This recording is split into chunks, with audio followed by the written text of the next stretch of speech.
Kita ke kasus lainnya, pemirsa. Polisi terus menyelidiki kasus penembakan yang menewaskan seorang pengacara di Bone, Sulawesi Selatan saat malam pergantian tahun. Seluruh saksi mata yang berada di lokasi penembakan telah diperiksa. Kendati demikian, polisi belum memeriksa istri korban dan 3 tukang bangunan yang dipekerjakan untuk merenovasi kantor yang saat ini menjadi TKP. Sebelum peristiwa penembakan terjadi, korban tengah menemani kliennya yang merupakan terlapor kasus sengketa lahan. Selanjutnya, korban pulang ke kediaman istrinya di Dusun Limpoe, Desa Pakutu Limpoe, Kecamatan Lapariajang, untuk merayakan malam pergantian tahun baru. Saat itulah insiden penembakan yang menyebabkan nyawa korban melayang terjadi.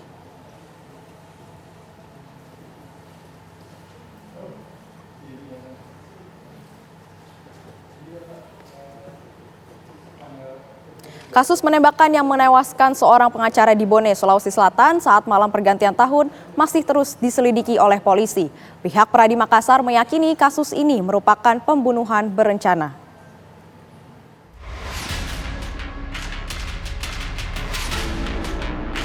Memasuki hari keempat, polisi masih terus menyelidiki kasus penembakan di Bone, Sulawesi Selatan yang menewaskan seorang pengacara saat malam pergantian tahun. Seluruh saksi mata yang berada di lokasi penembakan pun telah diperiksa. Kendati demikian, polisi belum memeriksa istri korban dan 3 tukang bangunan yang dipekerjakan untuk merenovasi kantor yang saat ini menjadi TKP.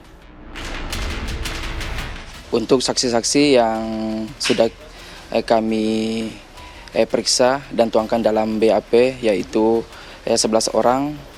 Selanjutnya kami akan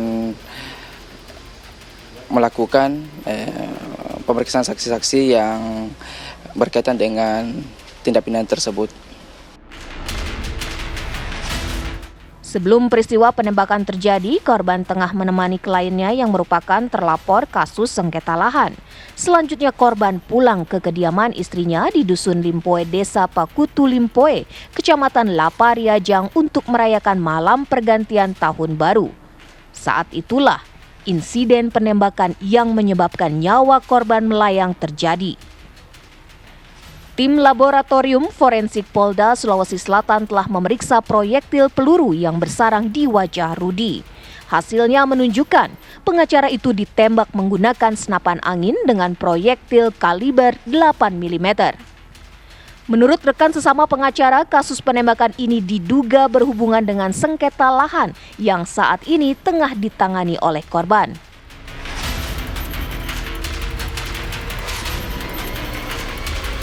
Sebelumnya puluhan advokat yang tergabung dalam Perhimpunan Advokat Indonesia Pradi Makassar mendatangi Polda Sulawesi Selatan. Kedatangan puluhan pengacara itu diterima langsung oleh Kapolda Sulawesi Selatan Irjen Pol Yudiawan Wibisono. Pihak Pradi Makassar meyakini kasus tewasnya pengacara Rudi S. Gani di Kabupaten Bone, Sulawesi Selatan merupakan pembunuhan berencana. Korban ditembak oleh orang tidak dikenal di bagian wajah.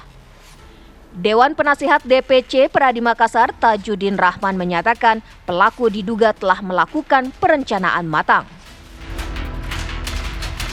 Tadi kan ada salah satu pejabat mengatakan bahwa karena ini adalah menggunakan senjata, apakah itu modelnya senjata apa yang jelas, dan orang yang melakukan ini tidak diketahui sampai sekarang, berarti kan orang ini tidak sembarangan. Ya, orang ini mengerti alat yang digunakan dan ini barang jelas direncanakan karena waktu yang digunakan juga untuk melakukan kejahatan ini adalah bukan waktu sembarang. Sehingga tadi Pak Kapolda mengatakan ya ini perencanaan. Berdasarkan penyelidikan, kasus penembakan ini terjadi saat korban tengah merayakan malam tahun bersama kerabat dan keluarga di kantor korban. Hingga kemudian terdengar suara ledakan sebanyak 1 kali dari luar ruangan yang mengakibatkan korban meninggal dunia. Dari Bone, Sulawesi Selatan, tim TV One mengabarkan. Ya pemirsa, lalu apa informasi terkini kasus penembakan pengacara di Bone, Sulawesi Selatan? Kita tanyakan kepada rekan Firda Jumardi yang sudah berada di lokasi. Selamat siang Firda, apakah sudah ada titik terang mengenai siapa pelaku penembakan terhadap pengacara tersebut? Ya, selamat siang Felicia dan juga pemirsa, apakah sudah ada titik terang terkait dengan penembakan pengacara oleh OTK di malam pergantian tahun baru itu? Hingga hari ini kepolisian atau tim gabungan dari Polres Bone dan juga Polda Sulsel ini masih terus memeriksa sejumlah saksi. Dan informasi terkini yang kami dapatkan pemirsa, terdapat 14 saksi yang telah diperiksa oleh tim gabungan. Kemudian terdapat satu saksi yang masih dijadwalkan hari Senin akan dilakukan pemeriksaan, yaitu istri korban pemirsa. Dan bisa kami gambarkan bahwa barang bukti lainnya yaitu seperti peluru berukuran 8 mm ini juga sudah diamankan oleh kepolisian lapor Polda Sulsel, di mana memang peluru tersebut bersarang di belakang leher korban pemirsa sehingga sudah diamankan. Namun senapan angin yang digunakan menembak korban pada malam kejadian itu hingga saat ini kami belum mendapatkan informasi dari kepolisian apakah senapan angin yang merupakan bukti kuat itu sudah didapatkan atau belum. Namun kami akan terus memantau hingga hari ini, yaitu hari kelima sejak kasus penembakan pengacara oleh OTK tersebut terjadi.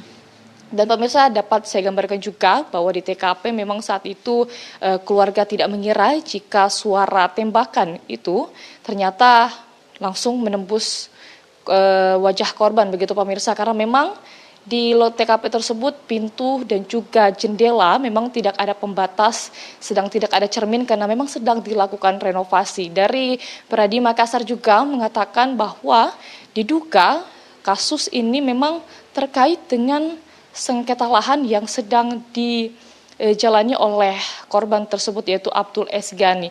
Dan keterangan itu juga ketika kami konfirmasi kepada keluarga bagaimana apakah belakangan ini telah melakukan atau mengerjakan kasus begitu, sengketa lahan ini memang menjadi kasus terakhir yang ditangani korban pemirsa. Dan keluarga juga mengatakan bahwa pada saat malam pesta tahun baru suara tembakan itu dikira pemirsa adalah suara petasan, sehingga ketika korban ini sudah terbaring begitu dan mengeluarkan darah pada saat malam kejadian ini, keluarga langsung membawa puskesmas. Di puskesmas itulah keluarga baru mengetahui ternyata korban Rudi Esgani ini ternyata terkena tembakan.